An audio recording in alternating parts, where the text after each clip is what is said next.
जी, मोदी जी, मोदी जी, भारत माता की। గౌరవ ప్రధానమంత్రి గారు వేదికపైకి ఇప్పుడే రావడం శుభసూచకం. వారిని రాష్ట్ర అధ్యక్షులు స్వాగతం చెప్పాల్సిందిగా మనం చేస్తా ఉన్నా. వారితో పాటు పాయల్ శంకర్ గారు ఎమ్మెల్యే గారు, అదే రకంగా మహేశ్వర్ రెడ్డి గారు, రామారావు పటేల్ గారు, కోయం బాబురావు గారు స్వాగతం చెప్పాల్సిందిగా మనం చేస్తా ఉన్నా.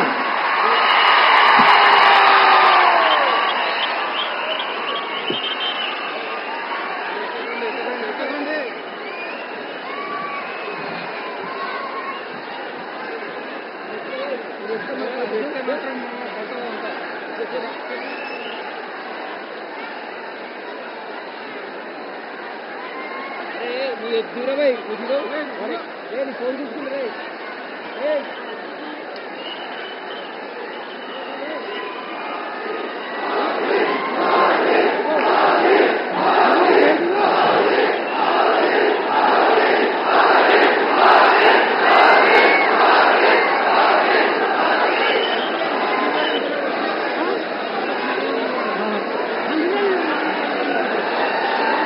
అరే ఎవరెక్తాను ఫోన్ తీసుకుంటా ఎవరెక్తాను ఫోన్ తీసుకుంటా అల్లియా నేను దొరకాలి ఆలియా ఎక్కినాడు ఇదమ్మా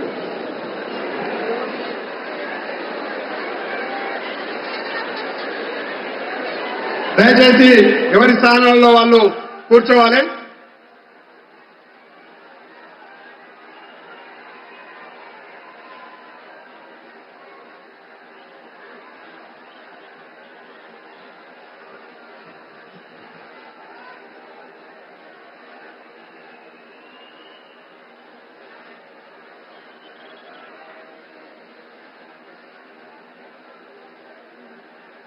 అందరూ కూడా కూర్చోవాలి. దయచేసి అందరూ కూర్చోవాలి ప్లీజ్.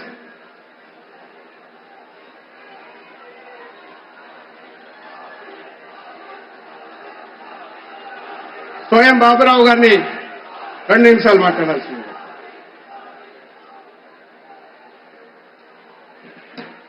भारत माता की, भारत माता की. నరేంద్ర మోదీ గారి నాయకత్వం, నరేంద్ర మోదీ గారి నాయకత్వం.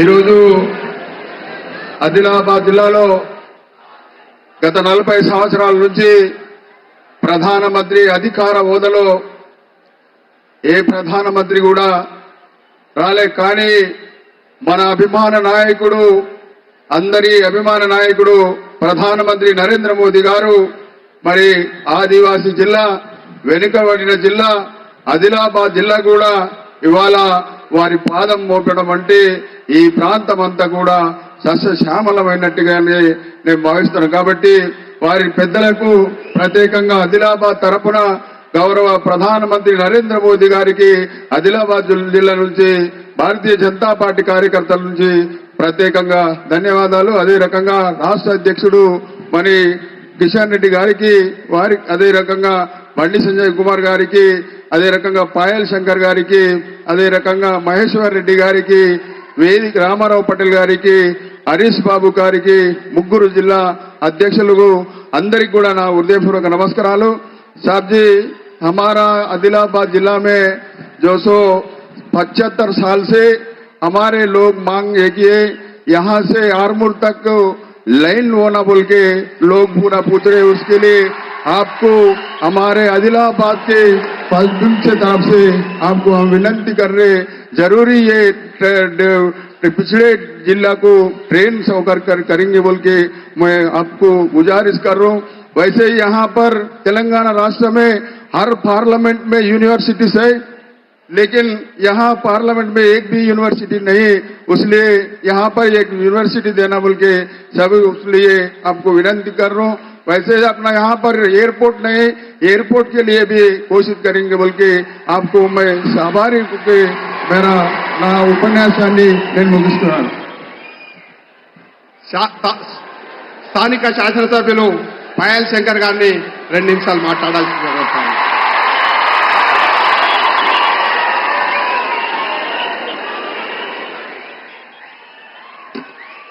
నరేంద్ర మోడీ గారి నాయకత్వం. ఒక్కసారి గట్టిగా ఆదిలాబాద్ ప్రజల నుండి మోడీ గారికి ఘనంగా లేచి 2 చేతులతోని చప్పట్లతో స్వాగతం. మోడీ గారి నాయకత్వం.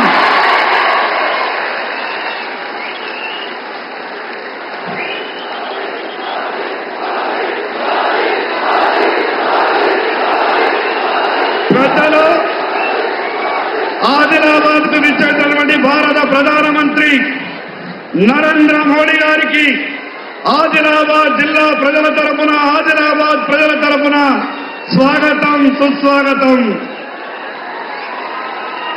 మోడీ గారి రాక సందర్భంగా వెనుకబడ్డ జిల్లాగా పేరున్నటువంటి, వెనుకబడ్డ జిల్లాగా పేరు పెట్టి పిలుస్తున్నటువంటి ఆదిలాబాద్ జిల్లాకు మోడీ గారు రావడం ఈ జిల్లా ప్రజలంతా ఒక సంతోషకరమైన పండగ వాతావరణంలో ఉన్నారు. सर जी, यहाँ पे 5,000 लोगों के लिए एम्प्लॉयमेंट देने वाली एक सीसीआई सीमेंट फैक्ट्री है सर. बहुत कम खर्चों से 30 साल से वो सीमेंट फैक्ट्री बंद है सर. लगभग 6,000 लोगों को एम्प्लॉयमेंट मिलता है सर. भाई पहली बार आदिलाबाद में भारतीय जनता पार्टी का विधायक बना हूं आपके आशीर्वाद से. मुझे वो सीमेंट फैक्ट्री के लिए आपके तरफ से लोग एक अश्योरेंस चाह रहे सर. प्लीज आदिलाबाद के लिए, वो एक काम के लिए और जो मेरे को बात करने के लिए मौका दिए. एक तो टेक्सटाइल पार्क आदिलाबाद में सर, ये बहुत कॉटन का होता है सर. ये 2 चीजों के ऊपर ध्यान दिए और ये मौका दिया मुझे, इसलिए धन्यवाद बात बोलता हूं. గౌరవనీయులు రాష్ట్ర అధ్యక్షులు కిషన్ రెడ్డి గారిని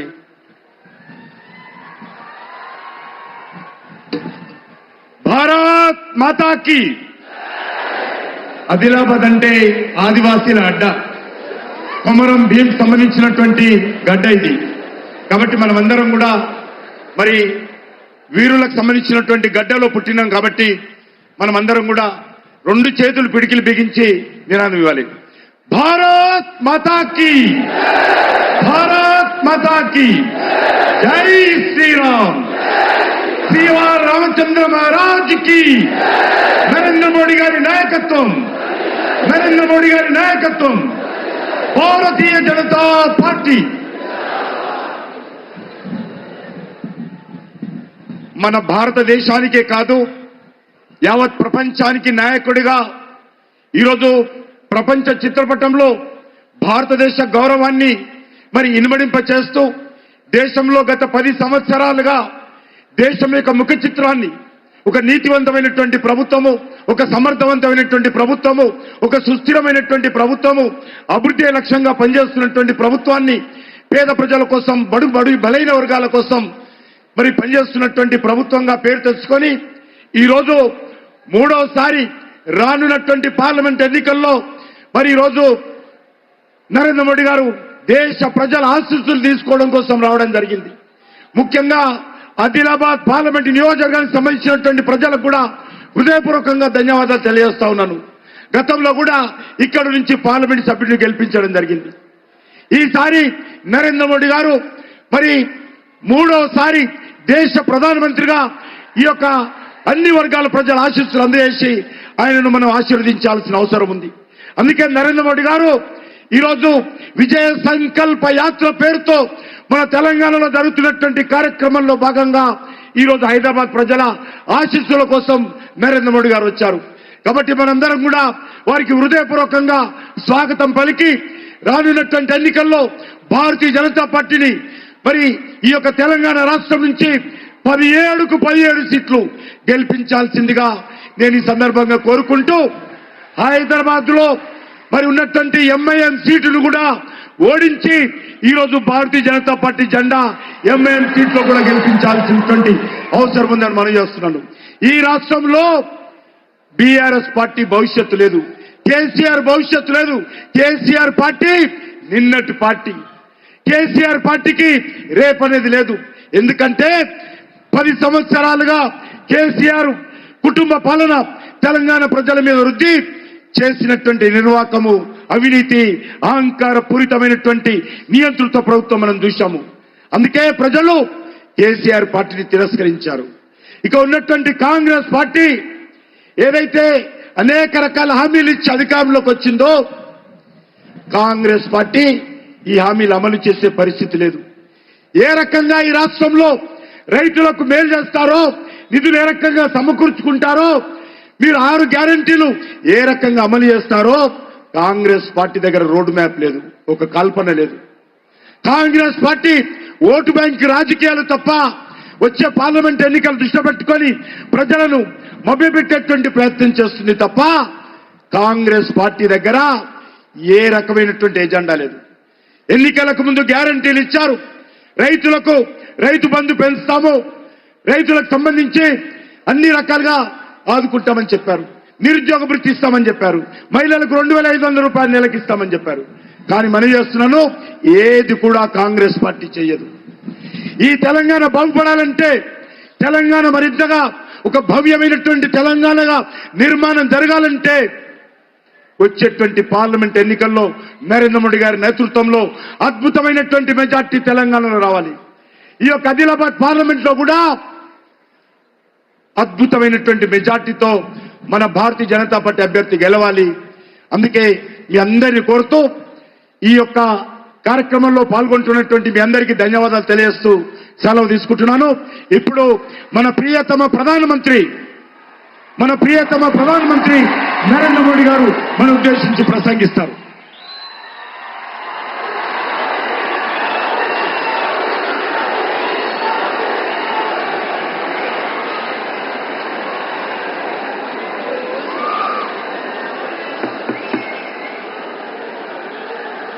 भारत माता की, भारत माता की, भारत माता की. నా తెలంగాణ కుటుంబ సభ్యులందరికీ నమస్కారాలు. आप सभी विकास के इस उत्सव में इतनी बड़ी संख्या में आए हैं. हम सभी आपके बहुत बहुत आभारी हैं. अभी से कुछ देर पहले मैंने तेलंगाना और देश के विकास से जुड़ी हजारों करोड़ रुपए की विकास परियोजनाओं का लोकार्पण और शिलान्यास किया है.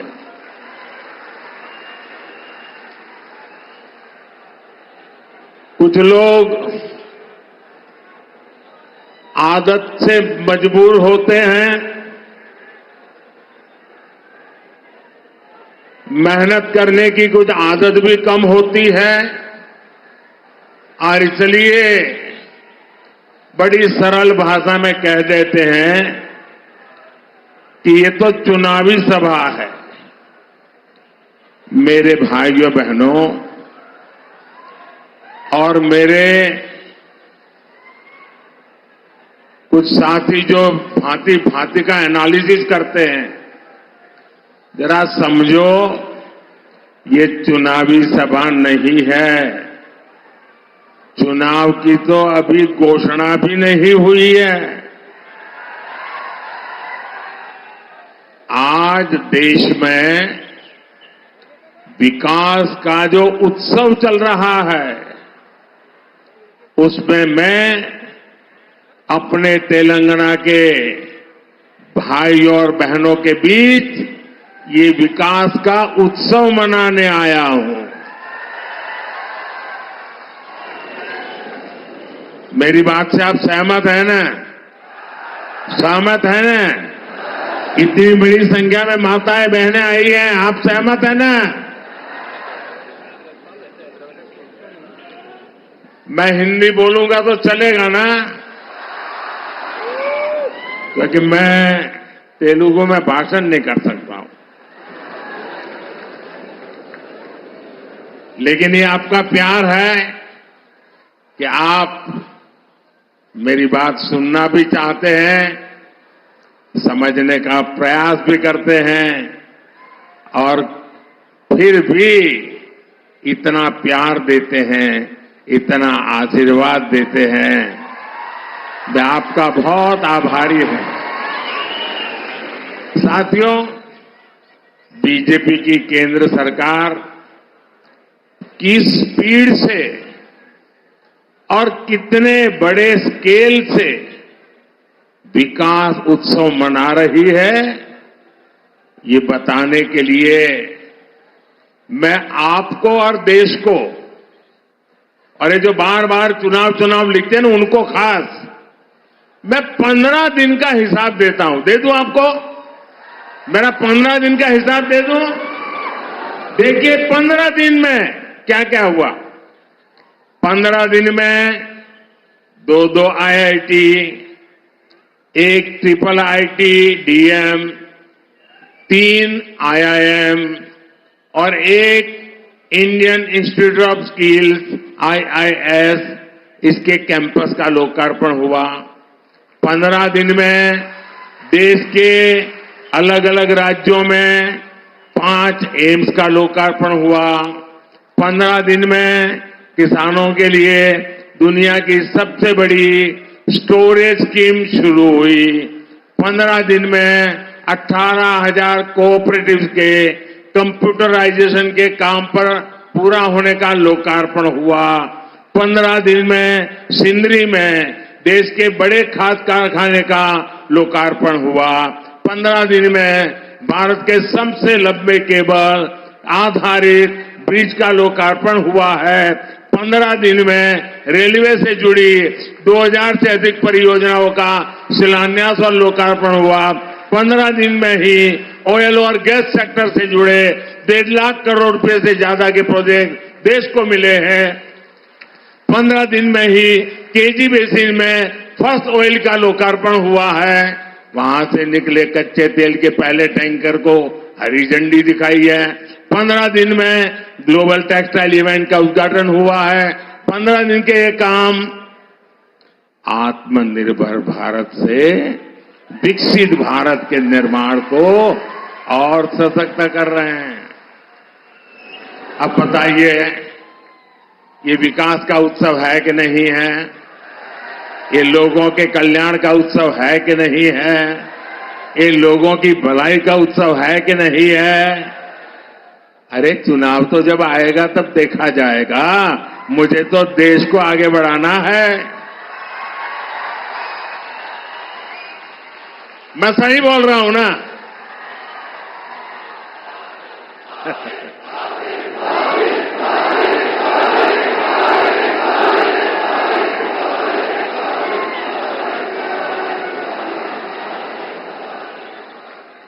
साथियों, कल भी मैंने, अब आप देखिए, ये चुनाव करते हैं, जरा देखिए, दिमाग खपाइए। कल भी मैंने दिन भर सभी मंत्री और भारत सरकार के सभी वरिष्ठ सचिव अधिकारी, यानी एक प्रकार से टॉप टीम, करीब 125 लोग, पूरा दिन भर उनके साथ बैठा और क्या किया? चुनाव की चर्चा नहीं की। वहां मैंने विकसित भारत निर्माण के लिए एक्शन प्लान पर एक एक मुद्दे की बारीकी से चर्चा की। विकसित भारत के एक्शन प्लान पर देश भर में 15 लाख लोग अब तक अपने सुझाव दे चुके हैं। 3,75,000 से ज्यादा स्टेक होल्डर्स अब तक इसमें सक्रिय रूप से जुड़े हैं। विकसित भारत के विजन को लेकर करीब 3,000 मीटिंग हो चुकी है। 3,000 मीटिंग। देश को विकसित बनाने के लिए दिन रात काम, करीब 1200 1200 यूनिवर्सिटीज ने इसमें हिस्सा लिया है। बड़ी बात यह है कि इनमें अब तक करीब 11 लाख युवाओं ने हिस्सा लिया है, अपने मौलिक सुझाव दिए हैं, जो हमारे युवा विकसित भारत के सबसे बड़े निर्माता और सबसे बड़े लाभार्थी, ये हमारी बहुत बड़ी ताकत है। राष्ट्र के विकास के लिए भाजपा का यही कमिटमेंट है, जिसके कारण तेलंगाना के भी लोग पूरे जोश से कह रहे हैं। तेलंगाना के गांव गांव से आवाज आ रही है, नौजवान भी बोल रहा है, बुजुर्ग भी बोल रहे हैं, महिलाएं भी बोल रही हैं, शहर वाले भी बोल रहे हैं, किसान भी बोल रहा है, मजदूर भी बोल रहा है। अब की बार 400 पार, अब की बार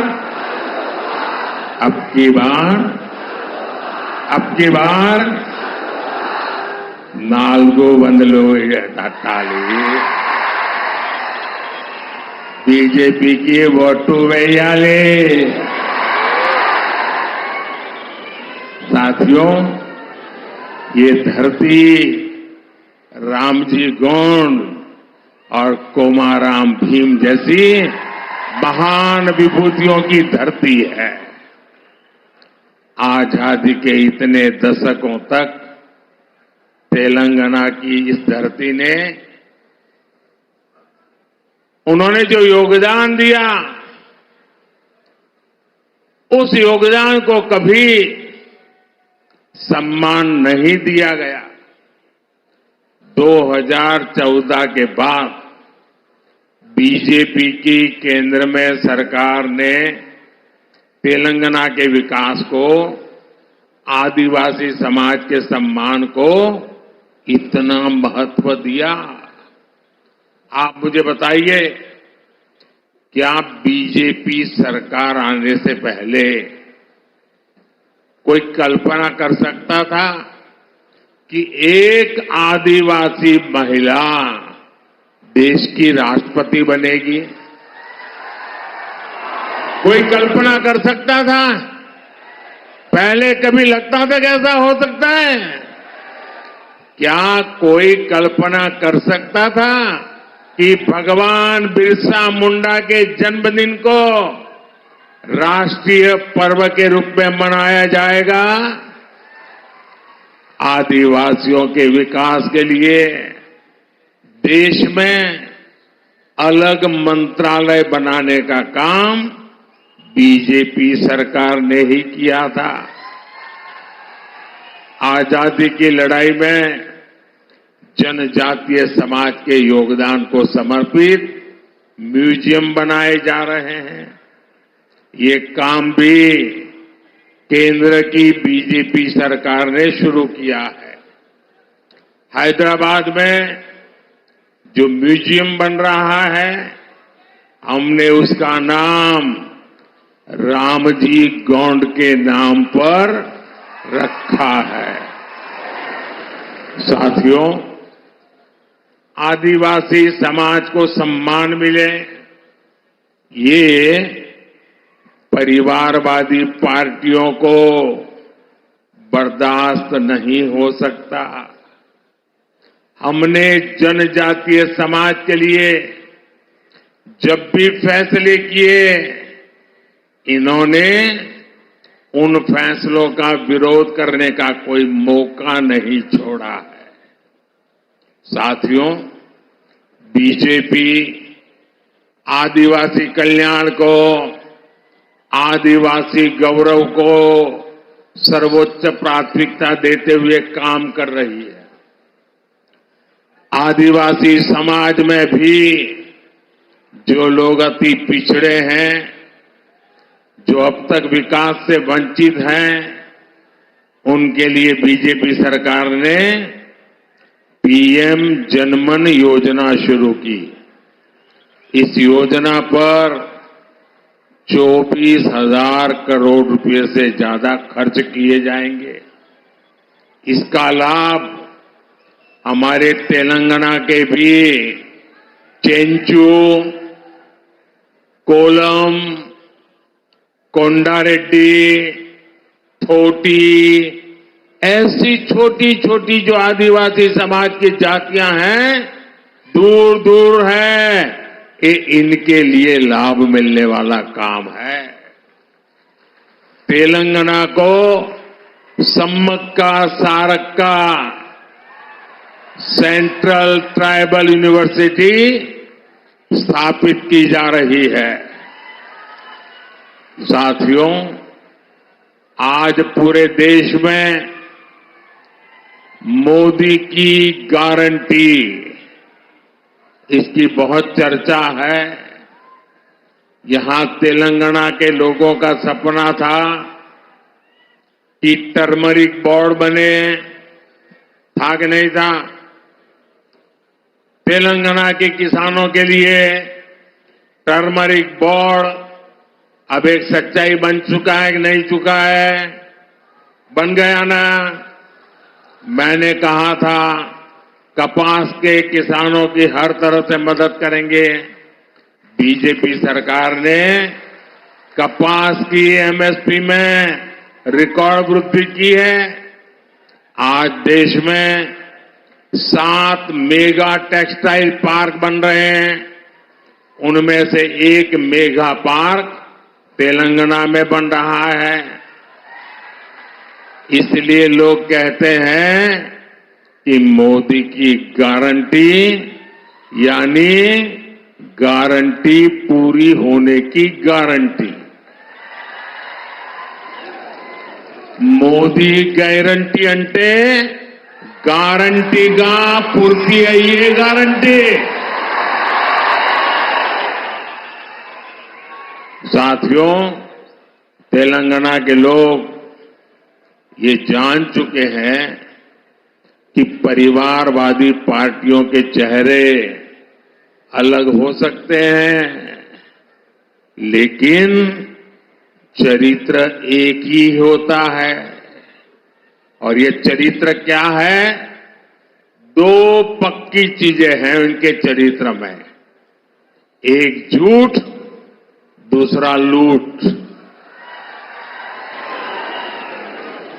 तेलंगाना में जैसे टीआरएस के बीआरएस बनने से कुछ नहीं बदला था, वैसे ही बीआरएस की जगह कांग्रेस से आने से कुछ नहीं बदलने वाला, क्योंकि एक ही चट्टे बट्टे के लोग हैं ये। बीआरएस ने अपनी सरकार में कालेश्वरम प्रोजेक्ट जैसे घोटाले किए। कांग्रेस की सरकार उस पर कार्रवाई करने के बजाय फाइलों को दबाकर बैठ गई। तुम भी भले हम भी भले, तुमने खाया मैं खाऊंगा, यही करते हैं। साथियों, भ्रष्टाचार, परिवारवाद और तुष्टीकरण में आकंठ डूबे इंडी गठबंधन के नेता बौखलाते जा रहे हैं। अब इन्होंने 2024 के चुनाव का अपना असली घोषणा पत्र निकाला है। मैं इनके परिवारवाद पर सवाल उठाता हूं तो इन लोगों ने बोलना शुरू कर दिया है कि मोदी का कोई परिवार नहीं है। अब तो कल ये कह देंगे कि तुम कभी जेल में तुझे सजा नहीं हुई इसलिए तुम राजनीति में नहीं आ सकते, ये भी कह देंगे। तेलंगाना के मेरे भाइयों बहनों, मेरा जीवन खुली किताब जैसा है।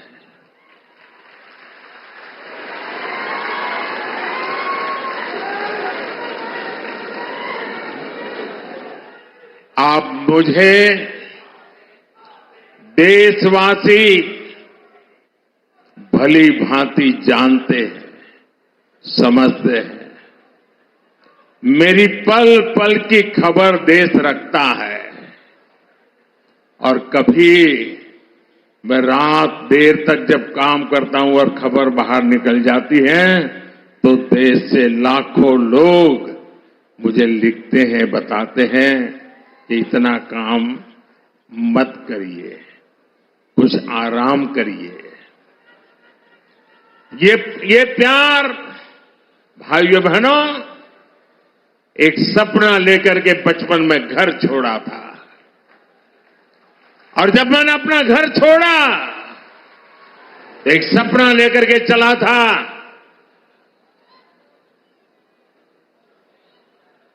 कि मैं देशवासियों के लिए जीऊंगा।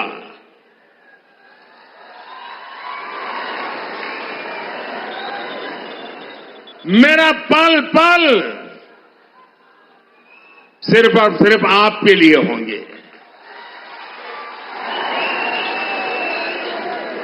मेरा कोई निजी सपना नहीं होगा, आपके सपने, यही मेरा संकल्प होगा।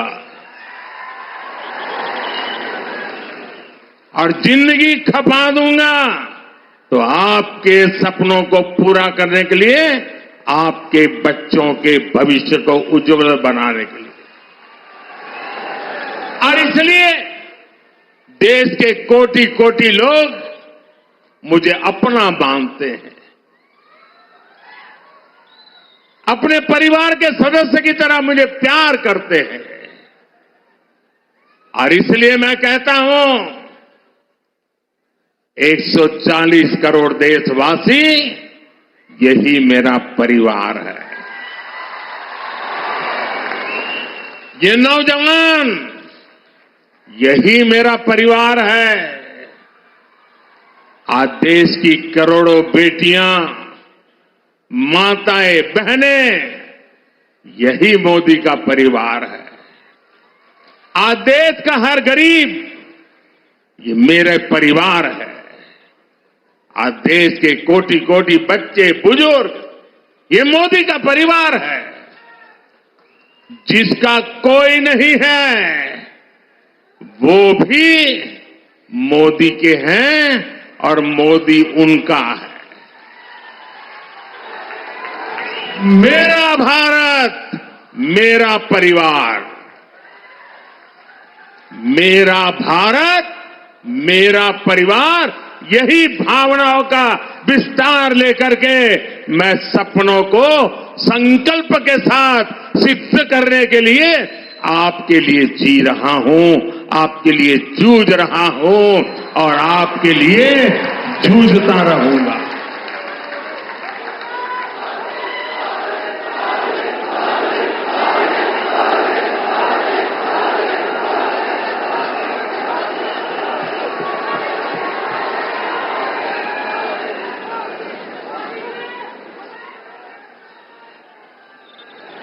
इसलिए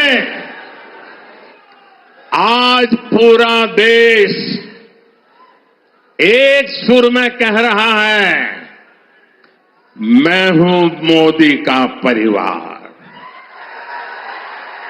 मैं हूं मोदी का परिवार, नेने मोदी कुटुंबम। आप भी मेरे साथ बोलिए, मैं हूं मोदी का परिवार, मैं हूं, मैं हूं, मैं हूं, मैं हूं नेने मोदी कुटुंबम।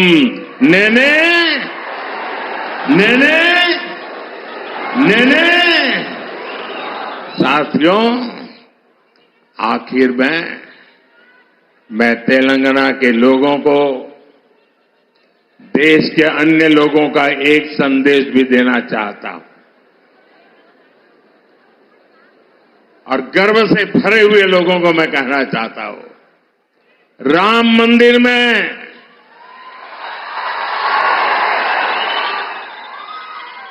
राम मंदिर में सोने के दरवाजे हो या फिर मंदिर के स्तंभ, उनके निर्माण में तेलंगाना की भूमिका रही है।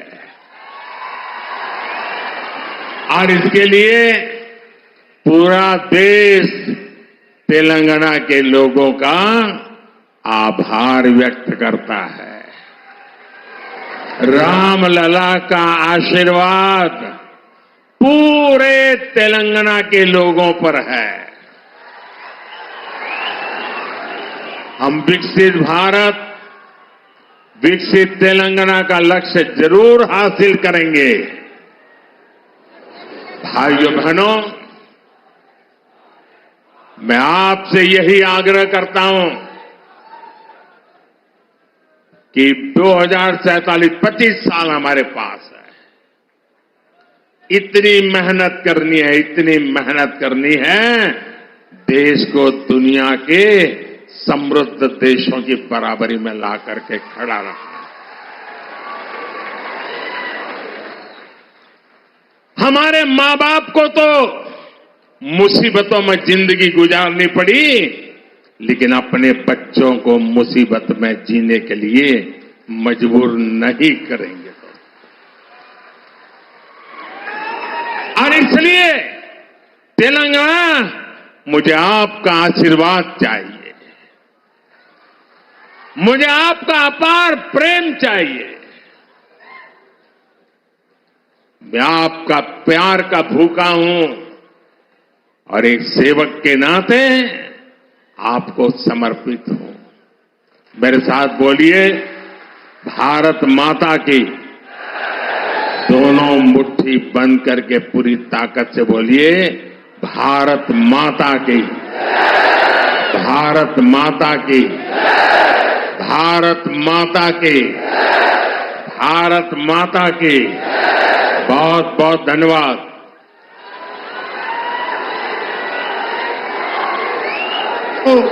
నిలబడి మన స్థానంలో నిలబడి మోడీ గారికి ధన్యవాదాలు చెప్పాలి। భారత్ మాతా की, भारत माता की। फिर एक बार, फिर एक बार, फिर एक बार, फिर एक बार भारत माता की। नरेंद्र मोदी गारी नायकत्వం।